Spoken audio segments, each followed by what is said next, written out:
Korea. Sam Yang, everybody. Thank you. Take it away, Sam. Good afternoon, everyone. My name is Sam. I'm very excited and honored to be here at the stage. I'm here to introduce Kairos Mechanical Smartwatch Hybrid. So here we go. So, everyone has different style. Maybe you guys can match what style that you're more fitted with. They all wear different type of watches. But what are these watches for? What kind of statement are you making when you're wearing these kind of watches? In terms of numbers, I want to talk about 1.2 billion units are sold annually. These are regular watches. 29 million of them are smartwatches. I'm sorry, Swiss-made watches. 77% of them are mechanical. In terms of numbers, again, that's 924 million units. So in order for a regular wristwatch to be successful, you need three main things. Design appeal, brand appeal, and monetary value. Design, I guess pictures say more than words. Brand. When you're wearing a Breitling, what image are you making? You're successful. You're into aviation. How about Samsung? Well, known for TVs, mass production. Kairos, we're all about early adopter who's also into style. And monetary value. When men wear wristwatches, it's also about how much it's worth.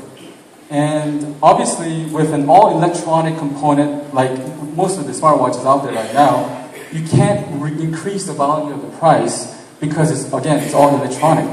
With Kairos, we have mechanical movement inside, so we can actually increase the value.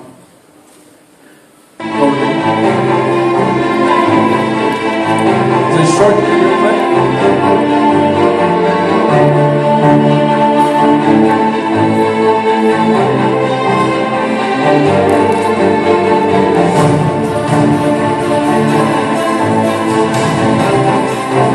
The main technology comes from this transparent organic LED display system that's going to go on top of the face and underneath the crystal sapphire protection glass. So it does all the push alerts, emails, text messages, remote control features, camera, music player on the email, has advanced watch features as well.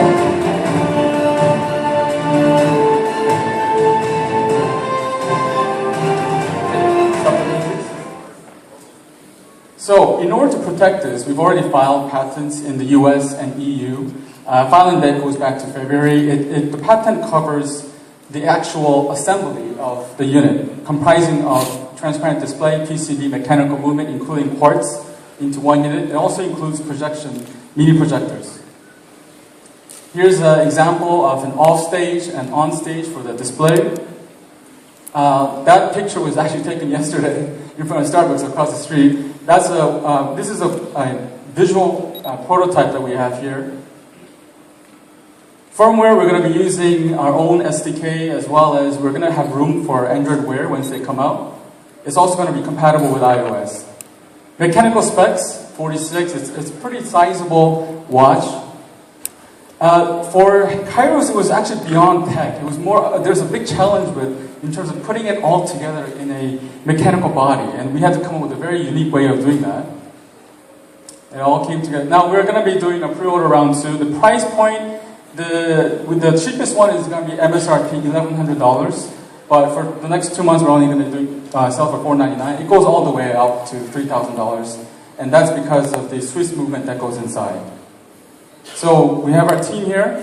There's me. I'm an early .com veteran from '96. I was actually 17 years old back then. I kept on doing startups ever since then. I have a hardware background as well as a fashion background.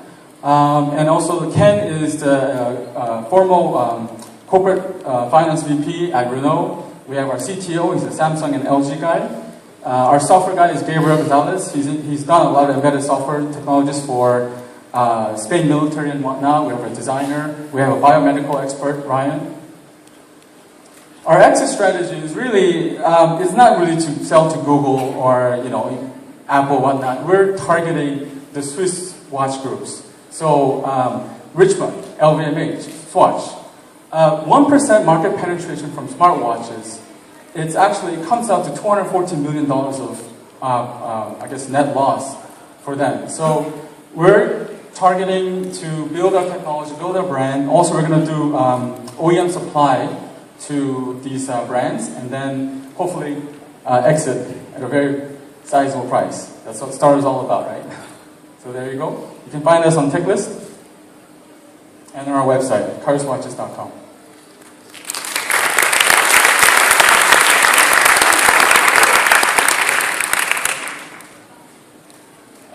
Just in case you guys want to take a closer look at the watch, you pass it around.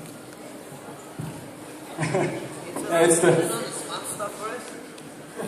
No, it's not. Yeah, it's not. Yeah. It's AKA Hulk watch. Sorry.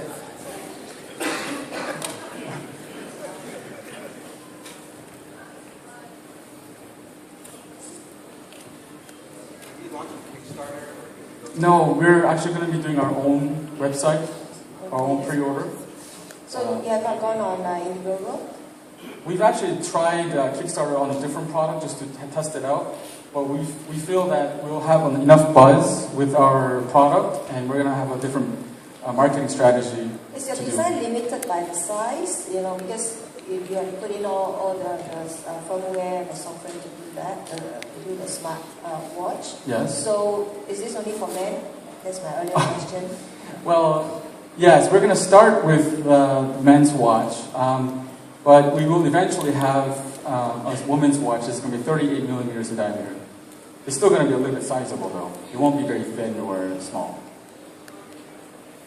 And what's the defensibility with, like, versus all the other kind of watch companies that would come into this space? Because I mean, I know it's patent pending, but it's pending.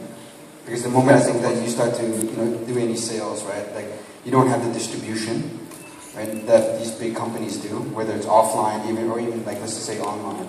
Well, that's interesting because I've actually went to Baselworld in March, and the traditional retail chain, the watch retailers, are very concerned about the entrance of smartwatches eating away in their shares.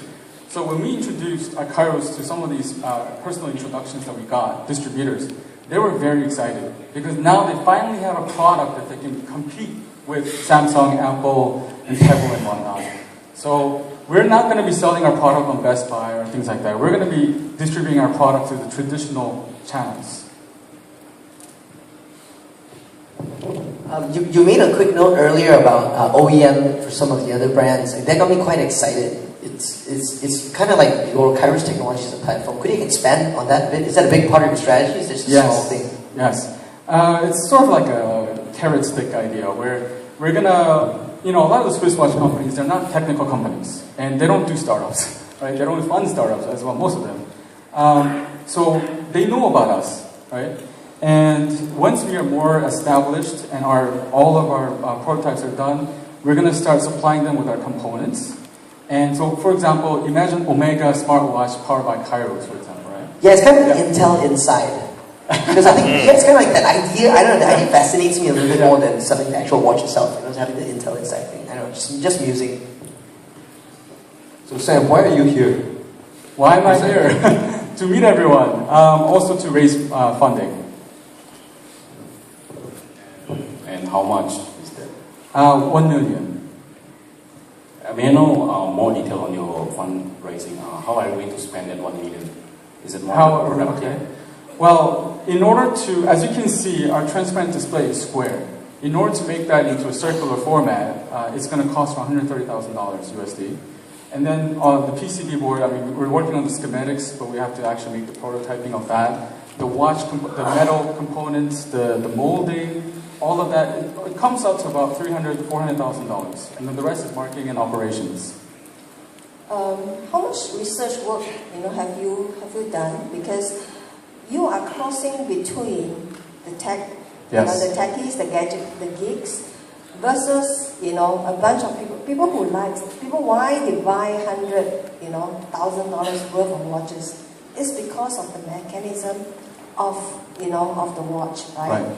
And those are different category of people, and they may not necessarily be the techies, Okay. So how much work have you done to find out to what segment? Because of course it's a very large addressable market for the watch, timepieces, but you're talking about a different class. Okay. So could you share with us what have you done to find out, this I'm group of very people happy that you mentioned this, you asked this question, because our target market is in the 30s and 40s.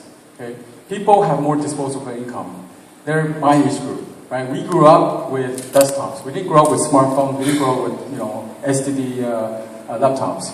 Our design actually is a reminiscent of a desktop. The second hand is the fan blade of the desktop. The fans and the cover. So our target is the more mature and older cable buyers, if I may say. Right? So we're really targeting a different group altogether. So the early techies who are older, who can proudly wear a mechanical watch but also have smartwatch functions, that is our target. Great. Thank you very much, Sam from Kairos Watches. I didn't realize that I was a mature techie. That's actually